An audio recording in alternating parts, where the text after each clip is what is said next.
Pemirsa, tak juga jera aktor Fachri Albar terjerat narkoba untuk ketiga kalinya. Fachri Albar ditangkap di rumahnya di Jakarta Selatan.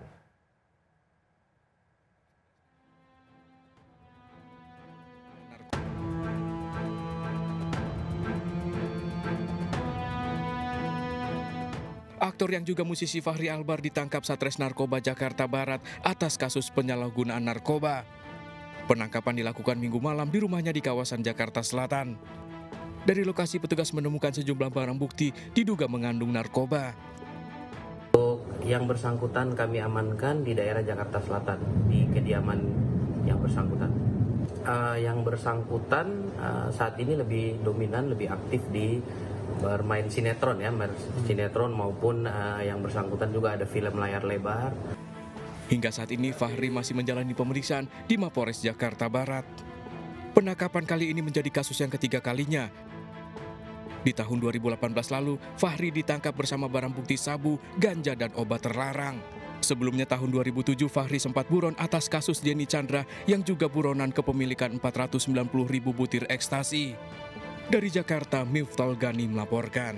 Pemirsa, sejumlah produk makanan olahan mengandung babi tapi berlabel halal mulai ditarik dari pasaran. Namun hingga hari ini beberapa produk bermasalah tersebut masih ditemukan di sejumlah minimarket. Sementara itu pihak produsen membantah temuan tersebut.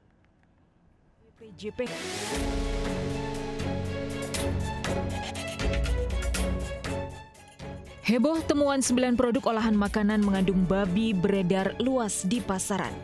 Temuan itu berawal dari uji produk secara acak oleh BPJPH dan BPOM.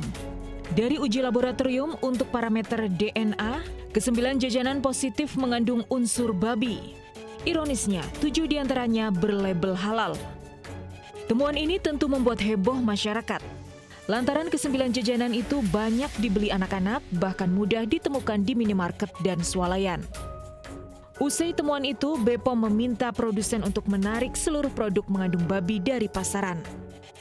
Telah ditemukan 9 produk makanan olahan mengandung unsur babi yang beredar di Indonesia. Dan pembuktian ini dilakukan melalui uji laboratorium, baik laboratorium BPOM maupun laboratorium kami, yaitu BPJPH.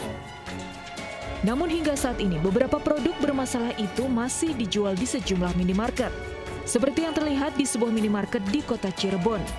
Produk jajanan marshmallow com-com ini masih ditemukan di etalase minimarket. Sementara itu produsen com-com marshmallow membantah 3 produknya mengandung babi. Com-com telah melakukan uji laboratorium ulang dan tidak ditemukan unsur babi. Tim Liputan iNews melaporkan. Pemirsa, saya Wiki Ardian, inilah seputar iNews siang. Menolak direlokasi, ratusan warga Sukahaji Bandung bentrok dengan sejumlah orang yang diduga kelompok ormas. Dalam bentrokan sejumlah emak-emak diserang bahkan dipukul. Bentrokan memaksa Wali Kota Bandung Muhammad Farhan turun ke lokasi.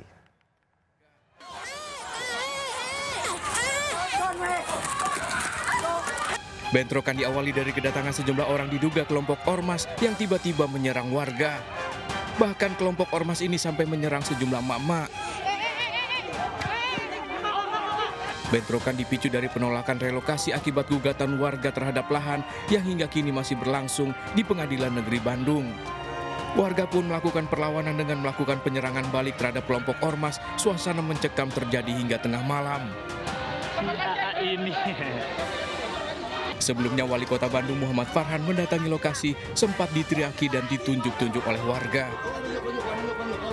Farhan sempat mengajak musyawarah warga yang berunjuk rasa menolak relokasi. Saya bilang, saya tidak akan bicara masalah yang lain dulu, kita hanya akan bicara soal menurunkan eskalasi. Ya, sok. Boleh marah, boleh panas, boleh kesal, boleh frustasi, tapi jangan sampai keluar bentuk kekerasan. Nah, karena sudah ke bentuk kekerasan, kita harus hentikan segera. Mengantisipasi bentrokan susulan, petugas kepolisian hanya melakukan penjagaan di luar pemukiman warga Sukahaji. Dari Bandung, Jawa Barat, Jupita Melana melaporkan. Sementara itu, aksi ormas yang kian brutal membakar mobil polisi di Depok, Jawa Barat membuat Gubernur Jawa Barat Deddy Mulyadi geram. Deddy memastikan akan menindak tegas aksi kekerasan termasuk premanisme dan ormas. Kita harus memastikan kondisi Kamtibmas di sini berjalan dengan baik, tidak ada problem-problem sosial yang menonjol, dan dipastikan juga bahwa premanisme harus semakin susut bila perlu sampai nol, zero premanisme.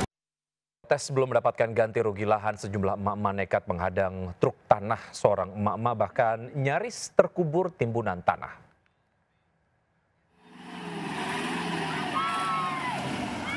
Sebagian tubuh Nur Simbolon tertimbun tanah saat menghadang truk yang akan menimbun kolam di kawasan Nongsa, Kota Batam.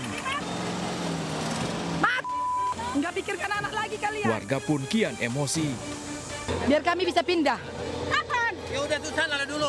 Aksi ini sebagai bentuk protes warga karena belum mendapat ganti rugi atas lahan mereka yang akan dibangun perusahaan. Kayak gimana orang Polsek nggak terima? Marah karena belum diselesaikan keinginan daripada yang masih menolak pindah itu, ya. Jadi menghentikan pihak perusahaan yang melakukan pekerjaan keliling di lokasi.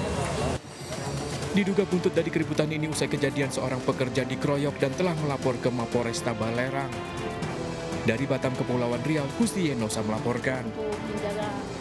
Informasi lain, pemirsa, Presiden ke-7 Republik Indonesia Joko Widodo akan melaporkan 4 orang terkait tudingan ijazah palsu. Jokowi mengambil langkah hukum menyusul polemik keaslian ijazahnya yang semakin memanas.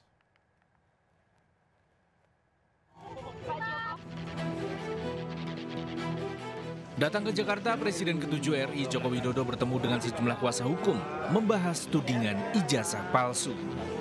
Pertemuan digelar tertutup di sebuah restoran di Jakarta Pusat Selasa sore. Sebelumnya, Jokowi juga bertemu sejumlah mantan Menteri Kabinet Indonesia Maju, diantaranya Teten Mas Duki, Wisnu Tama, dan Budi Karya Sumadi. Usai pertemuan, kuasa hukum Jokowi Yakub Hasibuan menyatakan siap menempuh jalur hukum. Jokowi akan melaporkan 4 orang ke polisi terkait tudingan ijazah palsu. Spill ya,